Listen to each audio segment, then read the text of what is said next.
Bueno, mis hermanos, estamos entonces a las vísperas, podemos decir, de celebrar Navidad.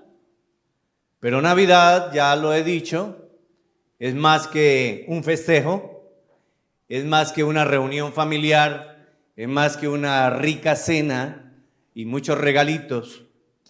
Navidad es la celebración de Cristo Jesús. Y mis hermanos, tristemente, hoy en día, de lo que menos se habla en esta temporada de Cristo, se habla de mucho festejo, de mucha fiesta, de Navidad, de luces, de arbolitos, de regalos, de cena, de ropa, de todas esas cosas, pero de Cristo por ningún lado. Así que hoy voy a compartirles el tema presentando defensa de nuestra esperanza. ¿Cuántos aquí tenemos una esperanza viva y real? Una esperanza que es viva y es real y es nuestro Señor Jesucristo. Pero vamos a verlo en el transcurso del mensaje, que la palabra de Dios también nos invita para que presentemos defensa de nuestra esperanza. Y estamos en días que son propicios para que presentemos defensa de la esperanza gloriosa que nos aguarda. Todo el mundo, por no decir que la mayoría, festejan, celebran y tienen maneras diferentes de compartir la Navidad. Cristianos o no cristianos celebran Navidad, como lo dije hace un momento, pero muchos la celebran sin ningún entendimiento espiritual, sin saber realmente el profundo significado y lo que representa para nuestra propia vida. Aunque Cristo no nació, el Señor Jesús no nació humanamente en diciembre, porque según los historiadores es en el mes de septiembre, pero mis hermanos, el mundo eligió a partir del siglo V el nacimiento de Jesús el 24 de diciembre con el propósito de desplazar una fiesta pagana que había en esa época de la historia de la humanidad, una fiesta pagana ofrecida al sol, idolatría y todo eso. Sea cual sea la fecha, el punto es que nosotros humanamente hemos determinado un día, un mes, y es diciembre y el 24, pero es más que una reunión familiar, es el festejo y la celebración de que Cristo se haya encarnado y se haya hecho presente entre nosotros. Mis hermanos, es un acontecimiento que para nadie pasa desapercibido. De manera que tenemos que plantearnos una pregunta. ¿Cómo responderemos a los que demandan razón de nuestra esperanza? ¿Cómo responderemos a todos los que nos van a demandar razón de nuestra esperanza? Porque de alguna manera tengan la plena certeza, la completa seguridad que en cualquier momento durante esta temporada muy en especial, dependiendo de la manera en que usted celebra, de su actitud, su comportamiento, su conducta, va a ser cuestionado. Déjeme darle una ilustración para tratar de entender un poco más lo que estoy diciendo. Cuando alguien tiene que comparecer ante un tribunal o cuando alguien tiene que comparecer ante una corte, se prepara lo suficiente. En primer lugar, reúne argumentos contundentes para la defensa, aporta pruebas y en tercer lugar presenta testimonio para demostrar su inocencia o para evidenciar que lo que está diciendo es verdad. Así que de esa misma manera nosotros tenemos que entonces responder cuando nos cuestionan acerca de la esperanza viva que hay en cada uno de nosotros. Vamos a ir a la luz de la palabra para poderlo entender mejor. Y cuán hermoso es el Señor que nos ha permitido en esta predicación expositiva de la carta de Pedro, que justamente este texto tan maravilloso caiga en esta fecha. Y el mensaje central va a estar en el verso número 15 y 16. Pero para tener un poquito más de contexto, vamos a leer la palabra del Señor a partir del verso número 13. Y ustedes ya saben lo que tenemos que hacer. Vamos a honrar la palabra santa de Dios. Ahí está proyectada, Primera de Pedro, capítulo número 3, a partir del verso 13. Y leemos la palabra del Señor en el nombre del Padre, del Hijo y de su Santo Espíritu, y dice así. Y empieza aquí el apóstol Pedro planteando una pregunta. ¿Y quién es aquel que os podrá hacer daño si vosotros seguís el bien? Verso 14. Mas también si alguna cosa padecéis por causa de la injusticia,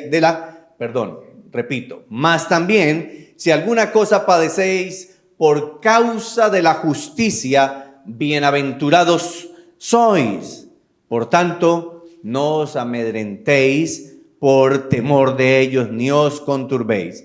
Y aquí está el verso 15 y 16. Sino, santificad a Dios el Señor en vuestros corazones y estad siempre preparados para presentar defensa con mansedumbre y reverencia a todo el que os demande razón de la esperanza que hay en vosotros, teniendo buena conciencia, para que en lo que murmuran de vosotros como de malhechores sean avergonzados. ¿Quiénes? Ellos, los que murmuran de nosotros, sean avergonzados los que calumnian vuestra buena conducta en Cristo. Verso 17. Porque mejor es que padezcas haciendo el bien, si la voluntad de Dios así lo quiere, que haciendo el mal. Amén.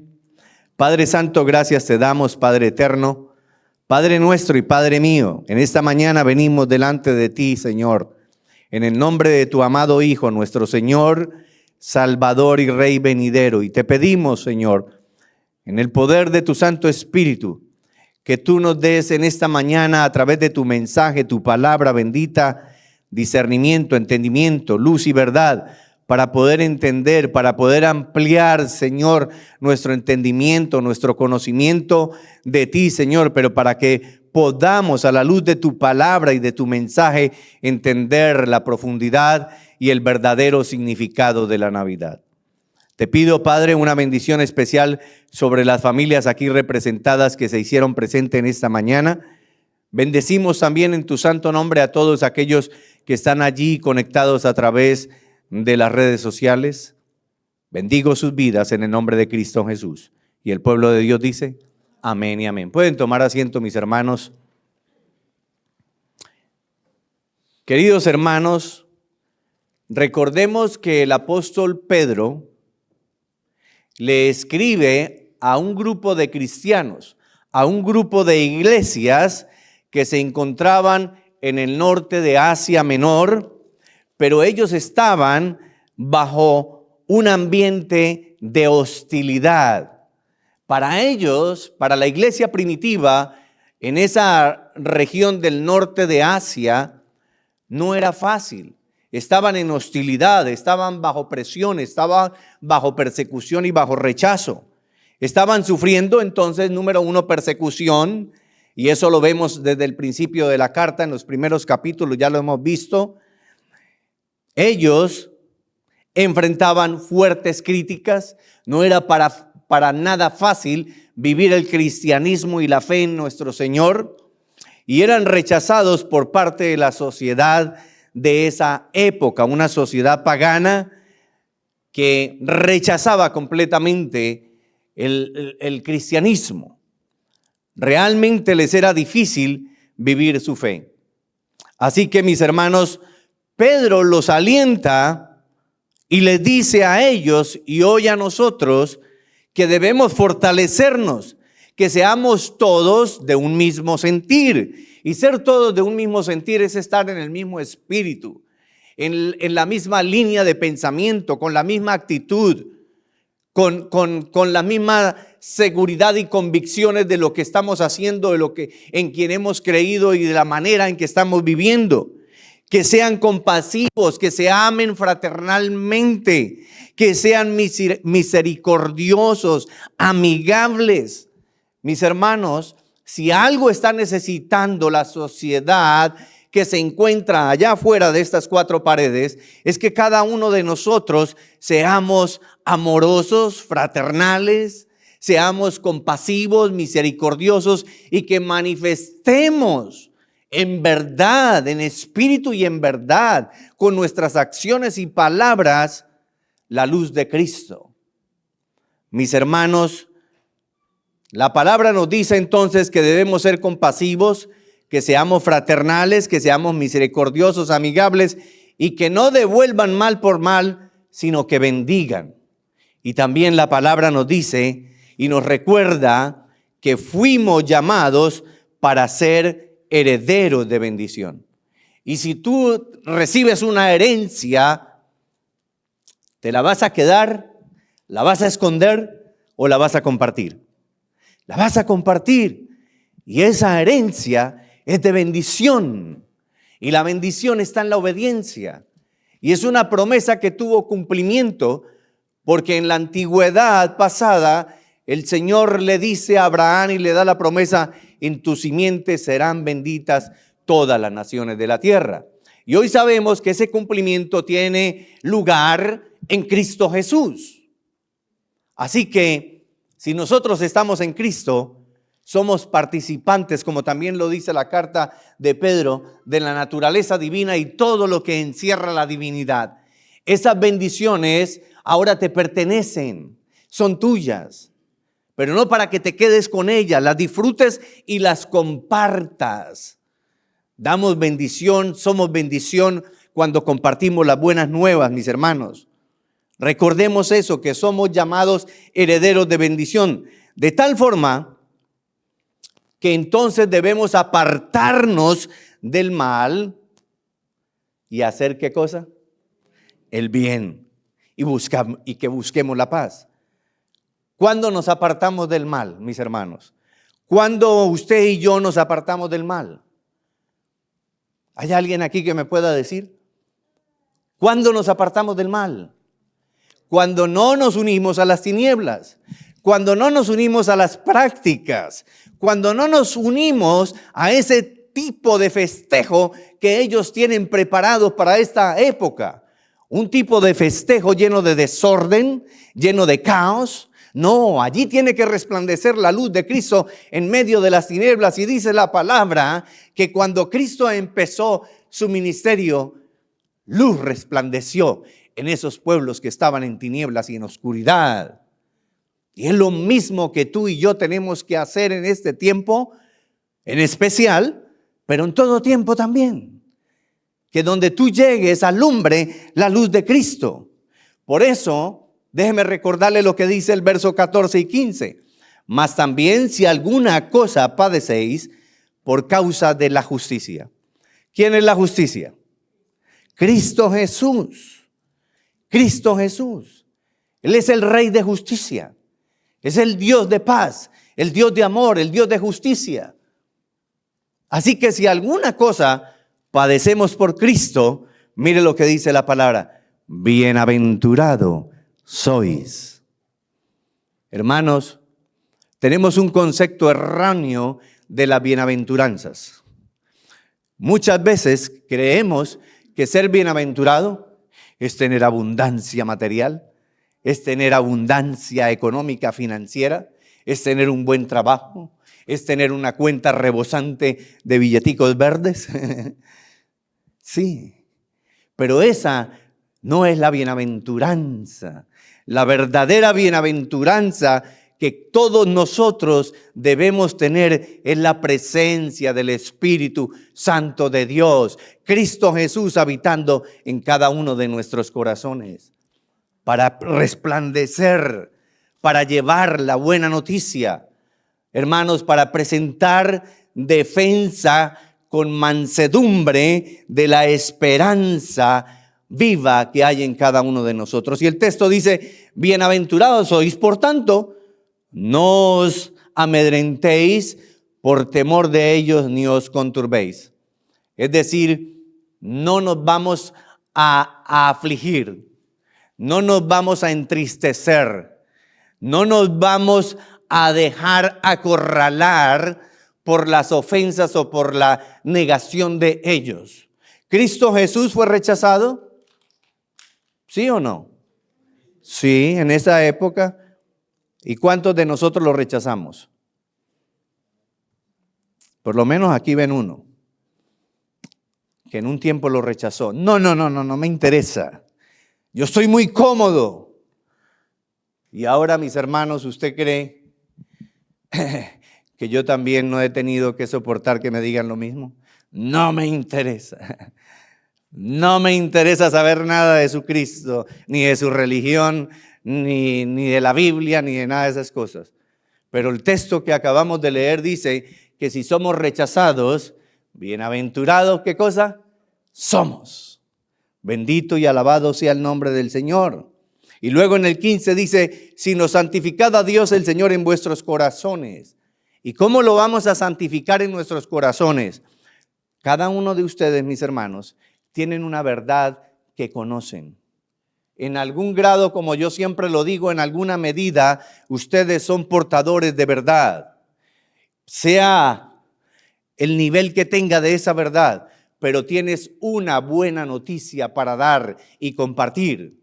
Así que nosotros santificamos a Dios en nuestros corazones cuando no nos avergonzamos del evangelio, porque es poder de Dios.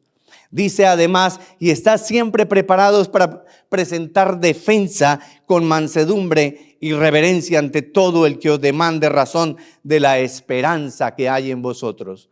¿Estamos listos en todo tiempo, en todo momento, para presentar esa defensa? ¿Estamos listos, mis hermanos? Déjeme darle un contexto que a lo mejor algunas cosas de estas le van a servir. Estoy seguro que sí. La Biblia, mis hermanos, es una narrativa histórica que comienza con la historia de la creación, teniendo a Dios como el creador y el principio de todas las cosas. Así empieza la Biblia. Y en el principio creó Dios los cielos y la tierra. Hermanos, la narrativa histórica nos cuenta la forma en que se desarrollaron los hechos de la creación, la forma en que Dios creó la raza humana, el lugar de privilegio en el que Dios nos colocó cuando tomó al primer hombre, al representante de la humanidad, Adán, y lo llevó allí como un emisario, como un representante en Edén, para que gobernara, sojuzgara la tierra y tomara toda autoridad. Así que nos fue dado un lugar de privilegio en el que Dios nos colocó. Nos cuenta también esta historia narrativa de la primera rebelión que hubo en los ángeles allá en los cielos. Y de allí fue expulsado Lucifer y la tercera parte de los cielos, de los ángeles, porque se rebelaron contra Dios. Y luego también nos cuenta la narrativa bíblica, la historia acerca de la rebelión de Adán y Eva. Y con la rebelión de ellos, de nuestros primeros padres humanamente, vino la caída, vino el pecado y vino la muerte. Hay una historia que contar. Hay una historia que narrar, y posteriormente entonces vemos que el plan de Dios comenzó a desarrollarse delante de nosotros mismos. ¿Para qué? Para salvarnos y redimirnos por medio de la promesa del Mesías. Y cuando en el antiguo o en el primer pacto habla del Mesías, en el nuevo pacto vemos el cumplimiento de esa profecía. Vemos el cumplimiento, más que una profecía, de una promesa de Dios. Y el Mesías viene y se hace presente. Vimos su llegada y el cumplimiento de las promesas en Cristo Jesús. Hermanos, así que, ¿cómo responderemos a los que demandan razón de nuestra esperanza? ¿De qué manera presentaremos defensa de nuestra fe? Déjenme por lo menos presentarles 3 pasos bíblicos que tenemos que tener en cuenta. Ya lo dije en la parte introductoria, pero aquí se los voy a remarcar. En primer lugar, reúne argumentos contundentes. En segundo lugar, aporta pruebas. Y en tercer lugar, presenta testimonio. Déjeme darle un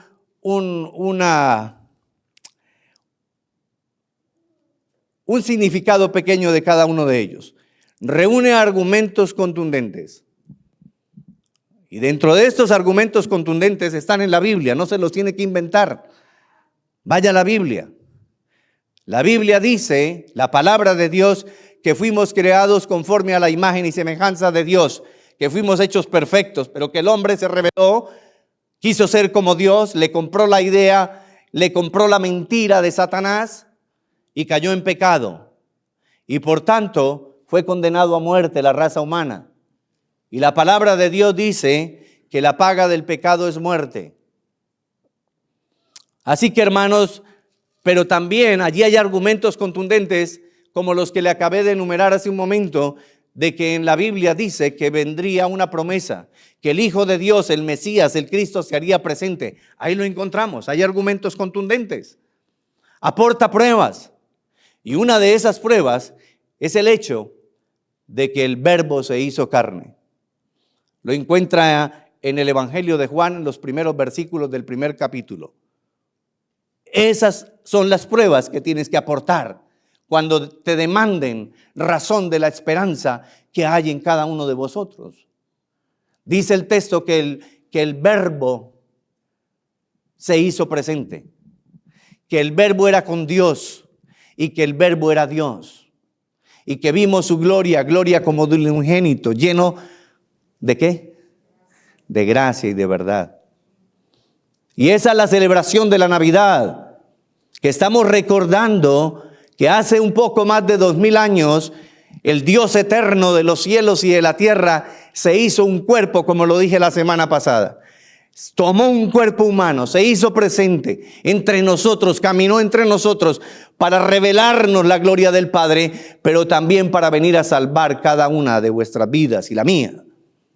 Para tomar un lugar que no le pertenecía, pero que era el único que podía saldar y pagar esa deuda de pecado, ir a la cruz y morir por cada uno de nosotros. Aporta pruebas y presenta testimonio. Los dos primeros son importantes, pero tu testimonio es valiosísimo, mi hermano. Mi querida hermana, tu testimonio es valiosísimo. ¿Cómo estás viviendo como cristiano? Todo el mundo sabe que tú te congregas, todo el mundo sabe que tú eres cristiano. ¿Cómo estás viviendo delante de Dios y delante del mundo? Porque, mis hermanos, si no vivimos en integridad, si no vivimos en obediencia, si no vivimos en conformidad a la palabra de Dios que todos nosotros conocemos, la gente no te va a creer, ni me va a creer. Se van a burlar. Por eso dice el texto que tengamos buena conducta, una buena conciencia.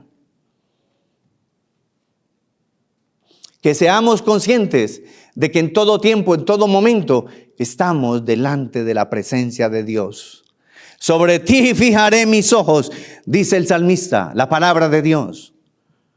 ¿Te vas a esconder? Me puedo meter por aquí, por allá, pero no me le voy a esconder a Dios.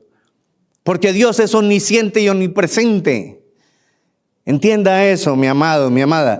La verdad central de la reforma, para los reformadores, la verdad central era la justificación solo por la fe. La defensa de nuestra esperanza, entonces, se define con un término teológico que se llama apologética. Y apologética no es otra cosa que defensa de la fe o defensa de nuestra esperanza.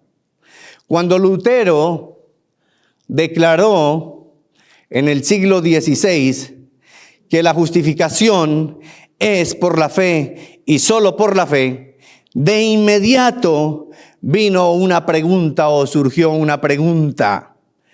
¿Qué clase de fe salva? ¿Cuál es la verdadera fe que te va a salvar?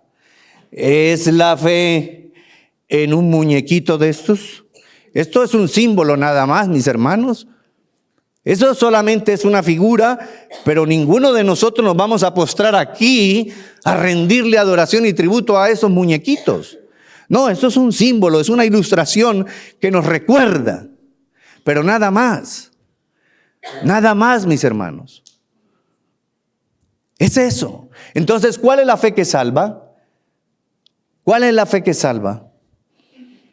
En palabras atribuidas tanto a Lutero como a Calvino, que fueron los principales reformadores del cristianismo, la justificación es solo por la fe, pero no por una fe que está sola.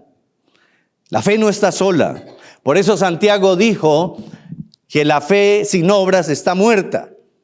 La fe necesita manifestar sus obras, necesita verse a través de las obras, pero no es que las obras nos van a salvar.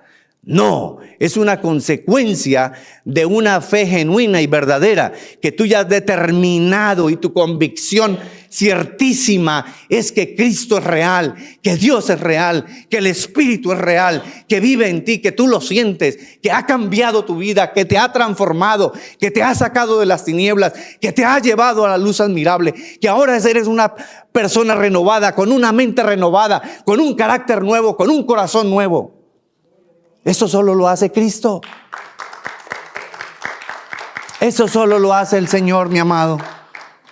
Es decir, que tu fe es una fe viva. Fides viva, como dicen en latín. Una fe vital que produce obras como fruto de esta fe. No para justificación, porque solo los méritos son de Cristo nuestro Señor. La fe en Cristo es la única que te salva.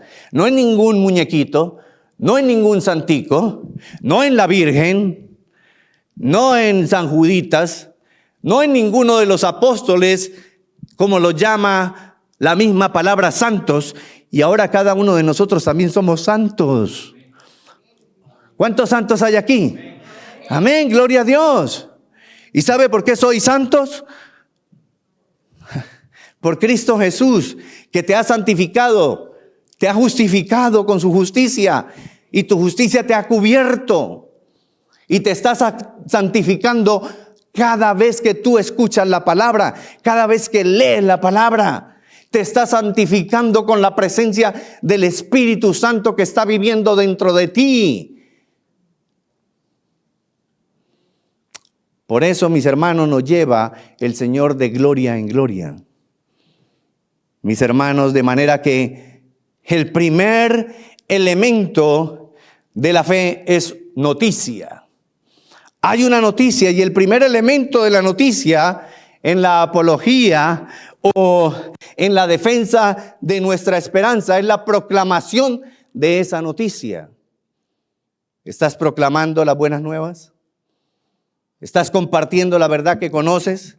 ¿Estás compartiendo la fe que te sacó de las tinieblas, que te resucitó porque ya estabas muerto en tus delitos y pecados? ¿Estás compartiendo esa fe? ¿Estás proclamando esa noticia? Este es un tiempo propicio para eso. Contar la historia de la salvación de Dios para los hombres con el nacimiento humanamente de Cristo el Mesías. No es que Cristo vino a nacer o a existir hace 2000 años. No. Cristo es eterno, junto con el Padre, cohabita con Él, coexistente con Él. Desde antes de la eternidad pasada, Cristo ya existía junto con el Padre y junto con el Espíritu Santo, porque esa es la divinidad, Padre, Hijo y Espíritu Santo. Es un misterio, no es un enigma, es un misterio. Lo entendemos hasta cierta parte humanamente porque nuestra mente es finita, pero el Padre, el Hijo y el Espíritu Santo cohabitan, coexisten y son eternos. Y aunque son tres personas, solo hay un Dios verdadero.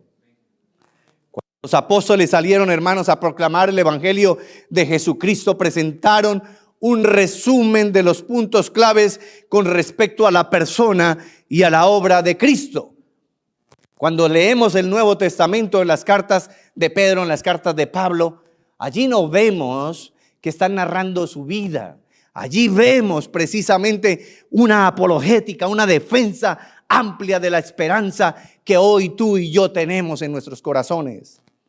¿Cómo nació el Señor Jesús según las Escrituras o de acuerdo con las Escrituras? ¿Cómo Él con su nacimiento manifestó la gloria de Dios en la faz de Jesucristo? ¿Cómo sufrió en la cruz por nuestros pecados y fue levantado de los muertos, resucitó y hoy está a la diestra del Padre y desde allí está gobernando y desde allí está intercediendo por tu vida y por la mía?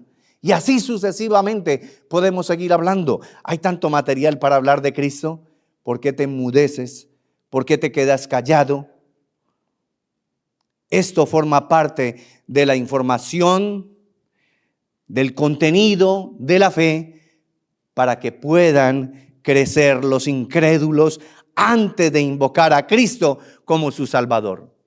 Mis hermanos, y voy a presentarles aquí rápidamente 4 puntos importantes.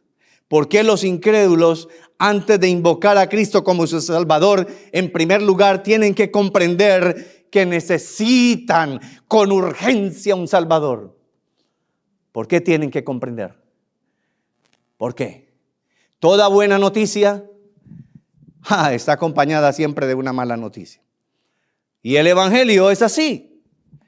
El Evangelio es una mala noticia que termina con una buena noticia.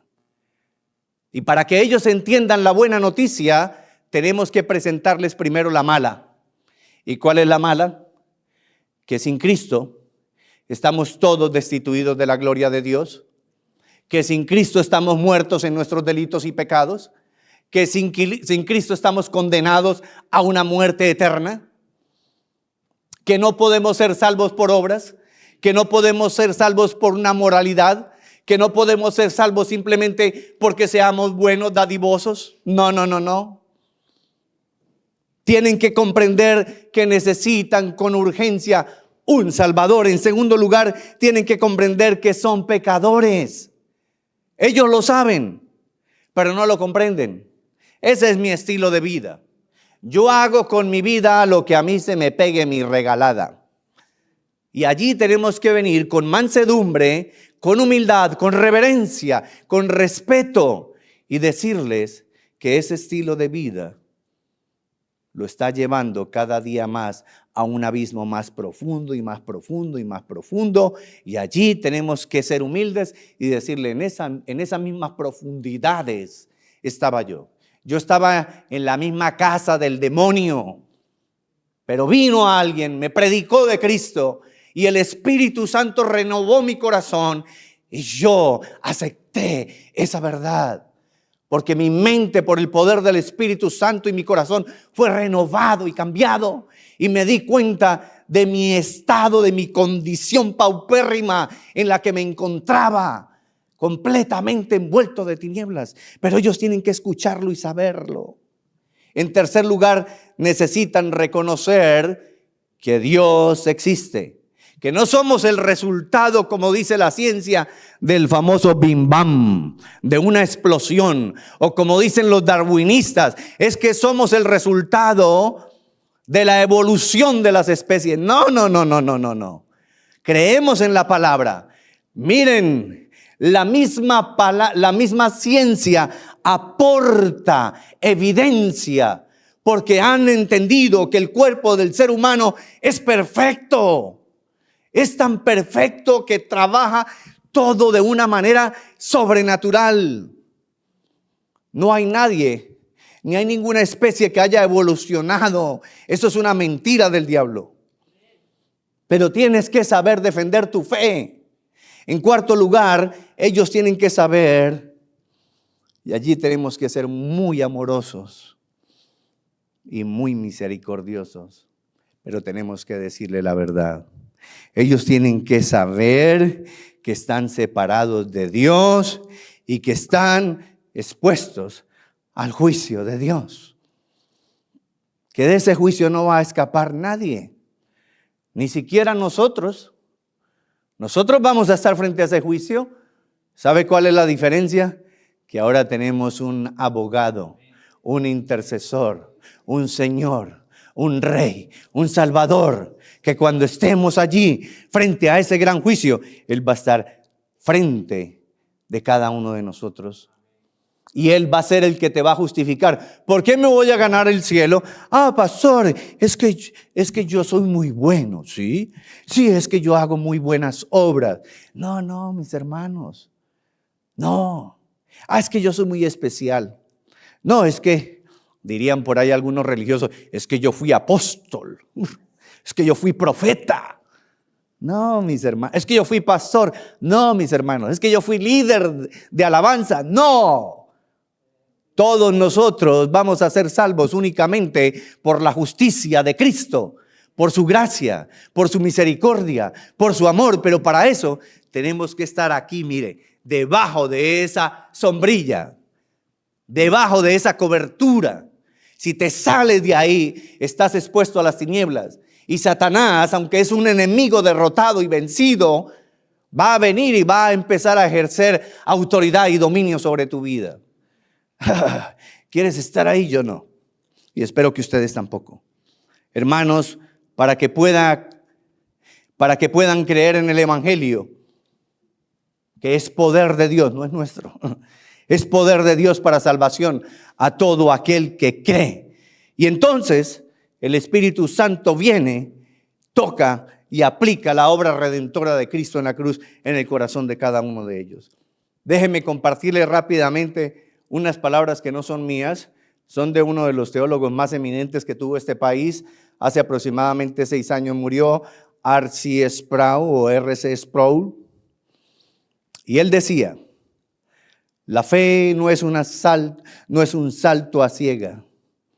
La Biblia nos llama a dar un salto de las tinieblas a la luz admirable de Cristo. Hermanos, la fe no es ciega. No es que yo le digo que crea, usted nomás crea. No. La mente, la razón, el intelecto tiene que estar informado. ¿Informado de qué? De la palabra de Dios, de la verdad que tiene el poder para salvar vidas, para restaurarlas, para rescatarlas. Nosotros debemos compartir esa verdad y testificar de ella con nuestra propia vida. Porque la fe no es una fe ciega. Nosotros no es, esos están ciegos. No. Por el contrario, el pecado enceguezó nuestros ojos. Nuestros ojos se cerraron. Allá en Edén, cuando cometimos el pecado, esos ojos se enceguezaron, se cerraron y se abrieron otros.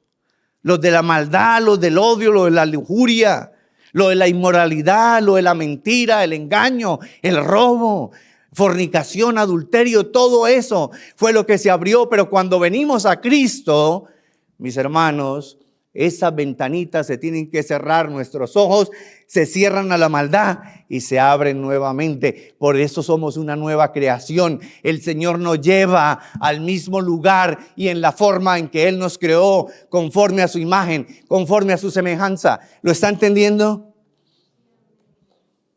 Déjenme ir concluyendo, mis hermanos. Primera de Pedro 3:15 nuevamente. Dice: y estad siempre preparados para presentar defensa con mansedumbre y reverencia ante todo el que os demanda razón de la esperanza que hay en vosotros.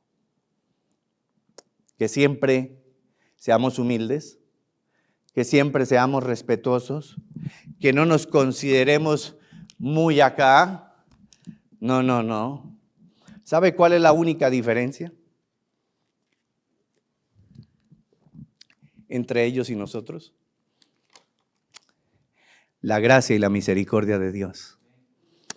Y que ahora tú conoces una verdad que ellos no tienen.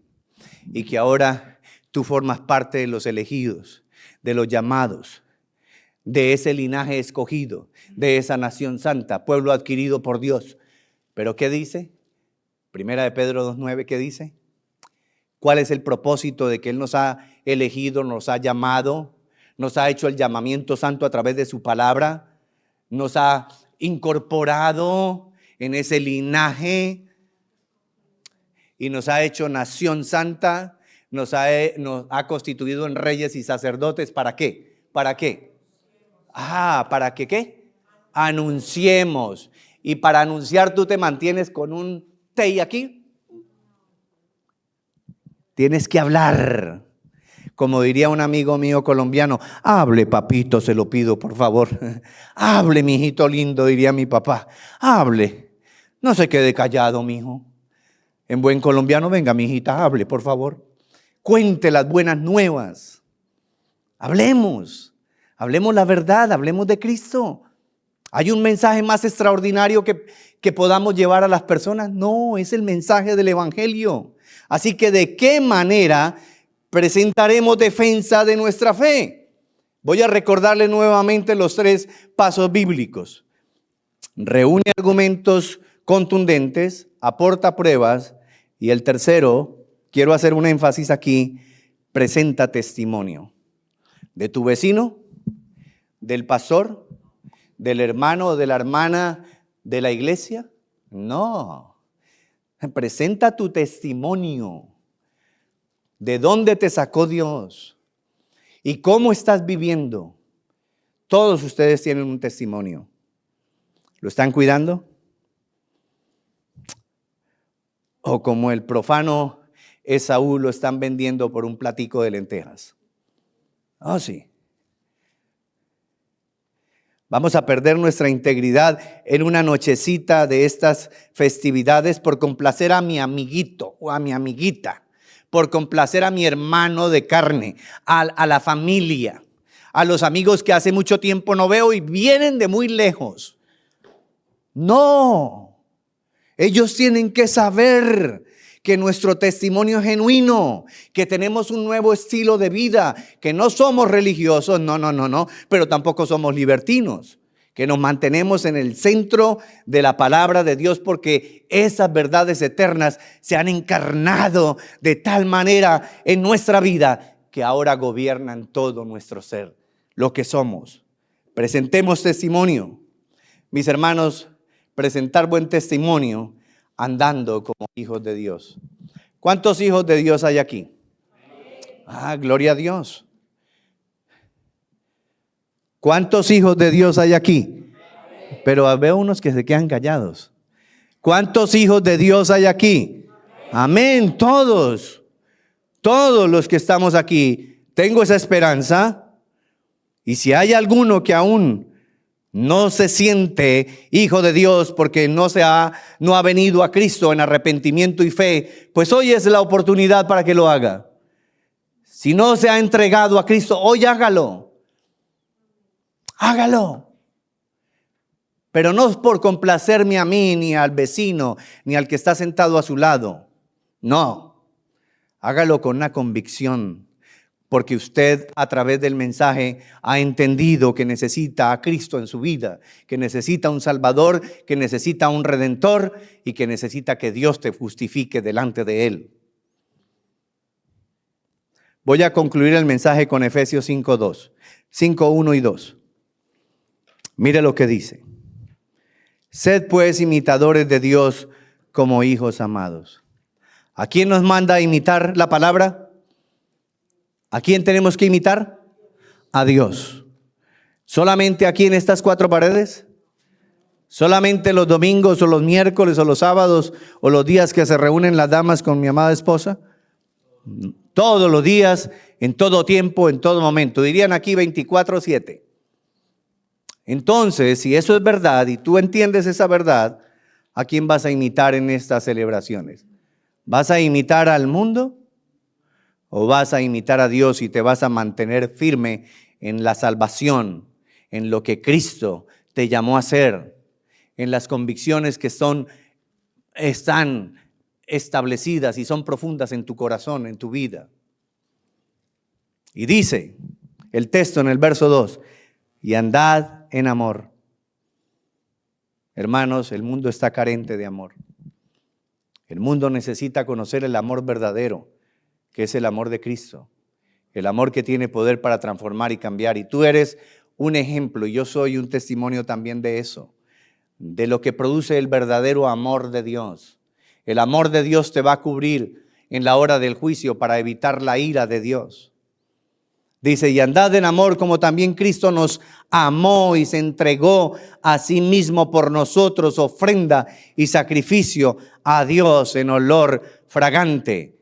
Ser imitadores de Dios implica entregarnos a Cristo, vivir como Cristo vivió, ser ofrenda y sacrificio vivo, santo y agradable al Padre, porque ese es nuestro culto racional, dice Romanos 12:1. ¿Qué dice Romanos 5:8? ¿Qué dice? Búsquelo, ya se lo tendría que saber. Mas Dios muestra su amor para con nosotros, en que siendo aún ¿qué cosa? ¿Qué pasó? Cristo murió por nosotros. ¿Estás dispuesto a morir a tu ego? ¿Estás dispuesto a morir a tu egoísmo e ir y llevar las buenas nuevas? No vas a tener que morir en una cruz. Solo tienes que ser obediente. Mis hermanos, que seamos olor fragante en este tiempo y en todo momento, en todo lugar. Pero yo les estoy rogando en este tiempo para que aquellos que aún no creen, crean también, como dice Pedro, le dice a las mujeres, que si los maridos no creen por la palabra, que crean al menos por el estilo de vida que ellas están viviendo. Y en ese sentido, lo que nos dice a toda la iglesia es que la gente crea. Si no quieren creer por la palabra, que crean por el testimonio de nuestra vida, que es real, que no es una fantasía, que no es un cuento, que no es una historia. Que verdaderamente el evangelio tiene poder de Dios. Que durante esta temporada, hermanos, testifiquemos la vida que portamos. ¿Eres portador de vida? Sí. ¿A quién portas? A Cristo Jesús a través de su Santo Espíritu. Que aprovechemos la oportunidad de la Navidad para reflejar a Cristo. La humanidad está carente del verdadero amor y necesita con urgencia ver el amor de Cristo en cada uno de nosotros, los que nos llamamos cristianos. No somos cristianos solamente de labios. Todo nuestro ser ha sido redimido, restaurado y somos una nueva criatura. Ese hombre viejo, esa mujer vieja ya no existe, ya murió. Ahora, como dice también el apóstol Pedro, que nosotros ahora somos luminarias, antorchas encendidas, que donde quiera que estemos dejamos ese destello de luz. ¿No ha visto a veces en la noche cuando viene una estrella fugaz y deja ese destello de luz por donde pasó? Pues así mismo sea tu vida, que deje el destello de Cristo, que deje ese olor grato, esa fragancia, que ellos se queden allí. No sé qué tiene esta mujer, no sé qué tiene este hombre, no sé qué tiene esta familia, pero cuando los veo, cuando están aquí, este ambiente cambia, mi corazón se llena de paz, yo quiero tener lo que ellos tienen. Y empiecen a preguntar y nosotros sabiamente bajo la iluminación del Espíritu Santo empecemos a recordar la palabra y empecemos a proclamarla, mis hermanos. Que estemos siempre preparados para presentar defensa con mansedumbre y reverencia a todo aquel que llegue a demandar razón de la esperanza que hay en cada uno de nosotros. Amén. Hermanos, por favor, pónganse de pie, vamos a orar.